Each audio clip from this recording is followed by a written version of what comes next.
What is up, everyone? Happy Monday. Right now, it's actually late Sunday night for me. I'm recording this early to get this out and make sure I get picks out. It's been a little while. I took a little hiatus, had some family stuff to take care of. Still been playing, but just lightly. Not as much, not nearly as much as I was before. But back again. We got a good little 6 game slate coming up for Monday.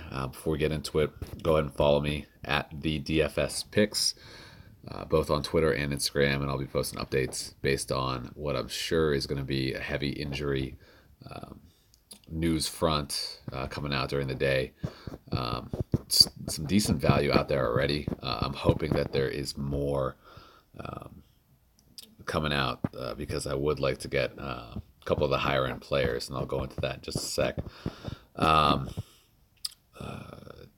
so, like I said, 6 game slate. Two of the games, and I'm going to switch over to the lines. Two of the games are what I am looking at primarily and focusing on. The Portland, Sacramento, and New Orleans LA Clippers games are the ones that I'm looking at. Those high totals, and they are projected to be close. So I'm liking that a lot.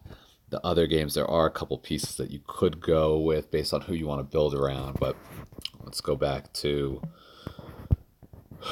the lineups. And for my purposes, when I was just building my lineups right now after doing some research, I'm building around both Harden and Davis. Now, it's a little bit of a stretch the way that I did it, the way that I built my shell. There is a good amount of value. I'm not 100% sure if I'm going to end up doing that, but as of now, that's what I'm liking. So Harden, let's move that out of the way.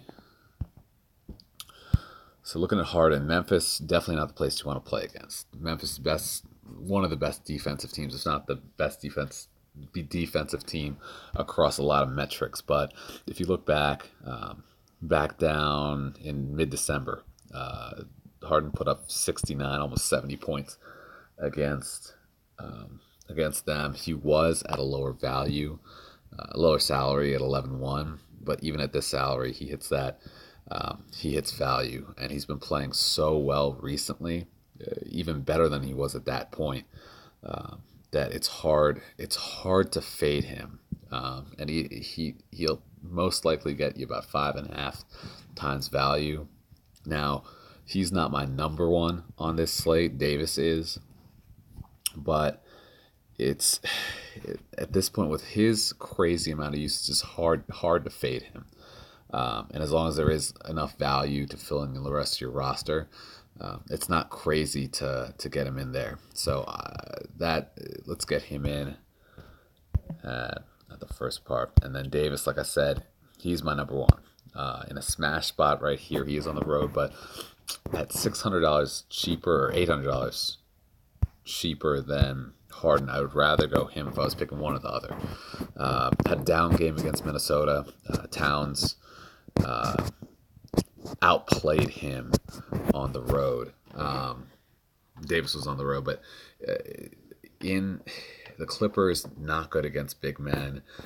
Outside of the last game, Davis has been playing pretty darn good. Not at the Harden level, but still really good. And it's hard to imagine a spot where he doesn't hit 65-ish points at a minimum. His floor is so high in this matchup. He's going to get the minutes.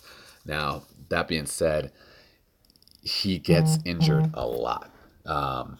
He went into the locker room for his ankle last game against Minnesota, and that's one of the reasons he lost a couple minutes. It wasn't too many. But that definitely doesn't help when you're banking on him getting 6 times value on his salary. So one of the reasons to throw a little bit of caution, but definitely the best spot on the slate. I cannot see fading him in cash games, at least, maybe in a GPP, but I love his spot right there. So with those two guys, and you only have a little more than 4,000 to play with. So the two value guys that I'm looking at are going to be. Let's go down to center and let's go to Bertans. Um, we're going forward.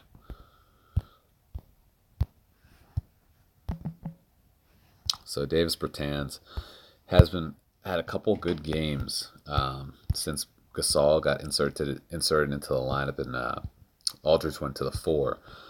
24 points in each. His salary just bumped up just a little bit up to 3,900, and he's in a good spot against Charlotte. Now, Charlotte, they got their two backup centers, Hernan Gomez and Biyombo, playing, so that helps Bertans. I don't have Zeller. Not that Zeller is a great defender, but you'd rather have him out and one of the other two in there. So he's going to get. Bertans should be getting more minutes around the 26 to 30 that he got the last two games. And the big part is the last two games against OKC, he got minutes down the stretch in both of those games. And this game slated to be close. I forget what the line. Let's check the line on that. 8.5. So shouldn't be a blowout though. Even if it is a blowout, Bertans is still going to get time. So he's coming off the bench anyways. So he will get his minutes, should get his minutes one way or the other. So we put him in, only 3,900, good value play. And we go up to guard. And I like Drew in this matchup, but we'll go to the legit point guard of Peyton. So his minutes have kind of been building up since he got back. Played 27 minutes the last game.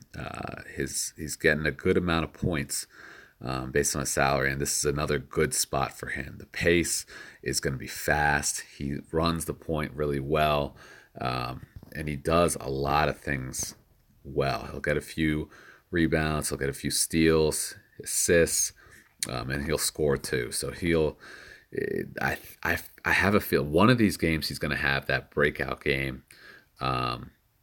After coming back from that injury. So I'm hoping it's going to be this game, but it's coming. His 45, 50-point game it's coming. So and he's only at 5,900 and definitely able to fit him in on this slate. And then we've got one more coming at, I think we can do this with the construction I have right now. Aminu. So at 5,000. The other game that I definitely like is that Portland Sacramento game, and he should be a good piece of it. He's been playing just okay recently, but his salary has come down a few $100, and I think this is the spot to put him in. Now I don't love the spot right here, but if that's what you want to do in building around Harden and Harden and Davis, if he gets you, if things go the way that I see them going, and Davis and Harden going for 6.5 times value, something like that, then Aminu getting 5 times value or a little more than that, that's exactly what you're looking for, and that's just fine even in a GPP. But looking at cash specifically, if he gets you 25, I mean you're fine. So, and I could definitely see that happening, given the minutes that he's getting and the pace of the matchup here with Sacramento. So, putting him in there, if you have those 5 guys in there, still only 3,700 to play with, but there should be some value plays out there with injuries coming up. So we'll leave it at that. Like I said before, follow me on Twitter and Instagram at the DFS Picks. I'll get this up in a little bit. If you have any questions or things that you want me to add in there, put it in the comments down below. If you also want some free money on like DraftKings or FanDuel, click the links on there and set up a different account, a new account, and gets you some free money and some free play on there to build your bankroll. I should have the premium site up. I'm hoping by the end of the month. Things have just been running slow personal in my family life with kids and everything. It's been slow in getting that up, but I'm hoping to get that up at the end of the month. So that would entail full write ups, um, different roster constructions based on the slate of that day, showdowns, and a couple other things. So look out for that. But that is all I have for you right now. Look for posts and updates on social media. Thanks, guys.